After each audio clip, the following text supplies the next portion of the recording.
నమస్కారం ప్రజలారా. మన జగనన్న తండ్రిలా భావించినటువంటి వ్యక్తి ఈరోజు అన్నకు వెన్నుపోటు పొడిచేదానికి సిద్ధమైనాడా? బొత్స సత్యనారాయణ నిన్నటి రోజున దేనికి నారా లోకేష్ని కలవాల్సి వచ్చింది? అసలు ఏమి జరుగుతుంది మన పార్టీలో? మరి బొత్స గారిని పెద్దలనుకొని మరి దగ్గర పెట్టుకొని బొత్స గారికి అన్న తరువాత స్థానం కల్పించినటువంటి మరి మనోడికి ఈ విధమైనటువంటి వెన్నుపోటు దేనికి పొడవాల్సి వచ్చింది, ఏంది విషయం అనేది ఒక చిన్న వీడియోని విశ్లేషణ చేద్దాం ప్రజలారా. ఎందుకంటే మన పార్టీలో ఉండేటువంటి ముఖ్య నాయకులు మరి ఈ విధంగా కింద కార్యకర్తలు పై స్థాయి దాకా ఒరే బొత్స సత్యనారాయణ నారా లోకేష్ గారిని దేనికి కలవాల్సి వచ్చింది, దేనికి ఆ విధంగా నవ్వాల్సి వచ్చింది, మనోడి గురించి మాట్లాడుకుని ఏమన్నా నవ్వినారా? లేకంటే మనకు అనుమానం కదా, ముందు అనుమానం పుట్టింది, మళ్ళీ మనం పుట్టాం కదా. అందుకని చెప్పి ఇటువంటి అన్నీ కూడా విమర్శలు, ఇటువంటి అన్ని అనుమానాలకు మనం చెక్ పెట్టేటువంటి కార్యక్రమమే ఈ యొక్క వీడియో. గతంలో మరి విజయసాయిరెడ్డి గారు సరే ప్రమాదవశాత్తు వాళ్ళ నందమూరి కుటుంబంలో జరిగినటువంటి విషాదంలో ఆయన పాల్గొని ఆ కార్యక్రమాలు ఏంది అదేందని చెప్పి నారా చంద్రబాబు నాయుడు గారు విజయసాయిరెడ్డి గారు ఇద్దరు కలిసి పక్కపక్కన కూర్చొని మాట్లాడుకుంటూ ఉంటేనే అన్నకు సహించలేదే, అన్నకు సహించలా, లేకుండా ఉంటే ఇంకా అన్నకు తేళ్ళు జర్రులు పాములు పారకాడినట్టు ఉండిందే.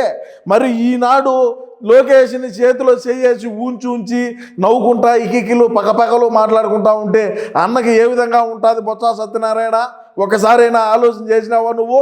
సరే నీ మాటలు లోకేష్ గారికి అర్థమవుతున్నాయా లేదంటే పక్కన ఉన్నోడు చెప్తున్నాడా? అదే వేరే విషయం, మనకు సంబంధం లే. అన్నీ ఇక్కడ మనోడికి అర్థం కాదు, ఇంకా నారా లోకేష్ గారికి ఏం అర్థమవుతుంది? సరే నేను దాని గురించి మాట్లాడటంలే.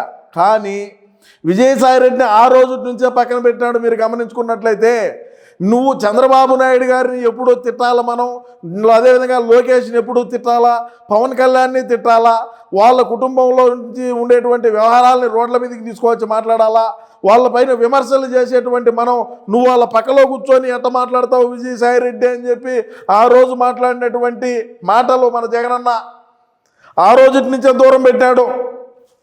ఆ తరువాత ఢిల్లీలో మన రేవంత్ రెడ్డి గారు ఎవరైతే ఉన్నారో రేవంత్ రెడ్డి గారు అక్కడ ఎంపీలకి అందరికీ చిన్నదేదో పార్టీ గెట్టుగెత్తున మాదిరి ఏదో ఏర్పాటు చేస్తే అప్పుడు విపిఆర్ అదేవిధంగా మాగుంటాంగా రకరకాలుగా ఉండేటువంటి అంటే అప్పుడు మన పార్టీలో ఉండేటువంటి ఎంపీలే వాళ్ళందరినీ కూడా వాళ్ళందరూ అక్కడికి వెళ్ళి వాళ్ళతో కలిసి ఇది చేసినారు. వాళ్ళతో కలిసిన దానికి అన్న దగ్గర నుంచి వాళ్ళకు ఫోన్లు పోయి వాళ్ళకు క్లాసులు తీసుకొని మీరు అన్నకు చెప్పకుండా మీరు ఎట్లా రేవంత్ రెడ్డి ఇచ్చినటువంటి పార్టీకి వెళ్తారు, ఆడికి మీరే పోయి ఎందుకు మాట్లాడతారు, ఆడికి ఎందుకు పోవాల్సి వచ్చింది మీరు మనోడికి చెప్పకుండా అని చెప్పి కూడా జరిగినాయి. ఆ రోజు జరిగినాయి. ఆ రోజు పార్టీలు మారినారు. పార్టీలు మారి ఈరోజు వాళ్ళందరూ కూడా ఉన్నత స్థాయిలో ఉన్నారు, అది వేరే విషయం.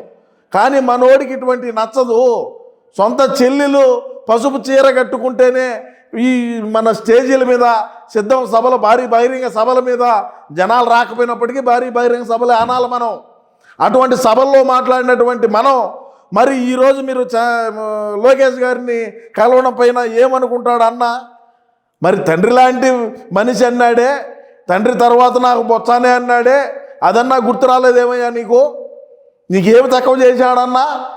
నీకేం తక్కువ చేసి నువ్వు ఈరోజు నారాలు పో దుబ్బై ఉండగా మా పార్టీలో అవసరంలే, ఇంకా పేరు నాని వచ్చాడు. నేను చంద్రబాబు నాయుడు గారిని కలిసిన దానికే బయటకు వచ్చినాడు. ఇంకా మాజీ మంత్రి మన బొత్స సత్యనారాయణ అడిగి పోయి కలిసినాడని చెప్పి బయటకు వచ్చి మాట్లాడలేదు. ఇంకా ఏమన్నా ఐస్ క్రీమ్ తింటున్నాడేమో, నోట్లో ఏమన్నా హెరిటేజ్ ఐస్ క్రీమ్ పెట్టుకున్నాడేమో. మాజీ మంత్రి పేరు నాని ఇంకొస్తాడు బయటికి. రాకముందే నేను చెప్తున్నా, నీకు అవసరమైతే పో వెళ్ళిపో, అవసరంలే. మా పార్టీలో మేము వేరే వాళ్ళు పెట్టుకొని మేము గెలిపించుకోగలుగుతాం. మా దగ్గర లేని లెక్కలా, మా దగ్గర లేని పలుకుబడా, మాకు లేని దిమాక మాత్రలు వేసుకొని ఇన్ని పని చేస్తూ ఉండేది. అవసరమైతే ఉండండి, లేకంటే పోండి. ఈడే మిమ్మల్ని బ్రతిమాలి మీరు ఉన్నారనైనా మీరు లేకుండా ఉంటే మేము పార్టీని మేము ముందుకు నడుపుకోలేమని మేమేం ఆ స్థితిలో లేం. మాకు ఉన్నాయి, మాకు సంబంధించినటి. మీ ఇష్ట ప్రకారం మీరు పోయి మీరు లోకేష్ కనపడినాడని మాట్లాడటం, చంద్రబాబు నాయుడు గారు కనపడినాడని మాట్లాడటం, పవన్ కళ్యాణ్ సినిమా హీరోకి వెళ్ళపా అని చెప్పి ఆడికి పోయి ఫోటోలు ఎత్తుకోవటం ఏంది ఇదే?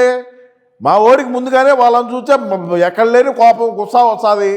మరి అటువంటి వ్యక్తి, మరి అందులోనూ నారా లోకేష్ని మనం ఏ విధమైనటువంటి ట్రోల్స్ చేసినావు అతని మీద, అతన్ని పోయి నువ్వు కలిసి చేతులు కలుపుకొని ఉంచుకుంటా నవ్వుకుంటా ఉంటే ఈడ ఏమవుతుందని, ఈడ ఏం ఆలోచన చేయాలా? ఏం అవసరం నీకు? లోకేష్ని కలవాల్సినటువంటి అవసరం ఏమున్నది బొత్స సత్యనారాయణ గారు? మీకు మీరు మాట్లాడేదన్నా అర్థమవుతుందా అంటే సరే, ఆ మనిషికి అర్థమవుతుందో లేదో మరి ఆయనకి తెలియాలా? మనోడికి అర్థం, మాత్రలు వేసుకునే వాడికి అర్థం కాలేదంటే మాత్రలు వేసుకునే వాడికి ఏం అర్థమవుతుంది? సరే, ఎటన్నా కానీ నేనేం చెప్తానంటే, మన పార్టీలో ఉండేటువంటి వ్యక్తులు ఎవరైనా సరే మీకు అన్న ప్రవర్తన నచ్చకుంటేనో లేకంటే ఇంకొకటి అయినప్పటికీ మీరు వెళ్ళిపోండి. మిమ్మల్ని ఎవరు ఈడేమి గొలుసులు వేసి కట్టేలా పోండి, ఏ పార్టీలోకైనా వెళ్ళిపోండి, అవసరంలా. ఈ ముసుగులో గుద్దులాట ఎందుకు? ఆ ఇగైకులు పక్కపక్కలు ఎందుకు? ఆ ఇగీకలకు పక్కపక్కలు చూసేప్పుడల్లా బిడ్డకు ఒక ఎంజీ మాత్ర ఎక్స్ట్రా వేసుకోవాల్సినటువంటి పరిస్థితులు వచ్చినాయడా మాకు? మీరేం బ్రహ్మాండంగా కలుస్తారయ్యా? ఈడ మాత్రలు వేసుకొని బీపీ పెరిగిపోతూ ఉండేది మాకు. నీకు అన్ని రకాల దారి చెప్పినాడు, అన్ని రకాల ముందు పెట్టుకున్నాడు. పార్టీలో అన్న తర్వాత నీకే ప్రాధాన్యత ఉన్నది. అన్ని కలిగినటువంటి వ్యక్తి నువ్వు ఈ రోజు లోకేష్ని కలవడం పైన మరి మనోడికి ఇంకా బాధ ఉండదా? ప్రజలారా మీరు చెప్పండి ఒకసారి. సో నేనేం చెప్తానంటే, ఏది ఏమైనప్పటికీ కూడా ఎవరైనా వెళ్ళిపోవాలనుకుంటే వెళ్ళిపోండి, కుక్కను పెట్టి గెలిపిస్తామని కూడా నేను ఈ సందర్భంగా తెలియజేస్తా ఉన్నాను. నేను గతంలో కూడా చెప్పిన, ఎవడైనా పార్టీ మారేవాడు ఉంటే మారండి, ఆ స్థానంలో కుక్కను పెట్టి గెలిపించేటువంటి బాధ్యత మనది, మన జగనన్నది. జగనన్నకు తోడుగా మనందరం కూడా కలిసి గెలిపిద్దామని, గెలిపించి అన్న యొక్క ఆశ ఆకాంక్ష ఏదైతే ఉండదో ప్రధానమంత్రి అయ్యేదాకా మన ఈ పోరాటం కొనసాగించానే ఉందామని చెప్పి కూడా నేను ఈ సందర్భంగా తెలియజేసుకుంటూ, ఏది ఏమైనప్పటికీ కూడా బొత్స గారు చేసినటువంటి పనికి అన్న చాలా సంక్షోభంలో ఉన్నాడని కూడా ఈ సందర్భంగా నేను తెలియజేసుకుంటూ నమస్కారం.